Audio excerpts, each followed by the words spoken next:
আমরা দীঘার আর এক পাড়ে এসে দেখতে পাচ্ছেন পুরোটা নদী, কোনো কিনারা নেই, নদীর কোনো কিনারা নেই। এখন ভাটা পড়ে গেছে, কোনো জল নেই। যখন জোয়ার আসে পুরো ভর্তি হয়ে যায়। এটা দীঘার আর এক পাড়, এটা দীঘার এরিয়ার মধ্যেই আছে।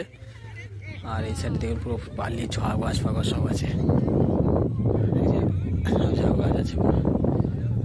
সুন্দর জায়গা, আমরা এসছি ঘুরতে, দারুণ জায়গাটা। ঝাউ গাছ আছে দীঘার আর এক পাড়, এটা খুব সুন্দর। যারা ভিডিওটা দেখছেন তারা লাইক করুন, কমেন্ট করুন এবং ডেসক্রিপশনে লিঙ্ক দিয়ে দেবো। এই জায়গাতে অবশ্যই ঘুরে যাবেন।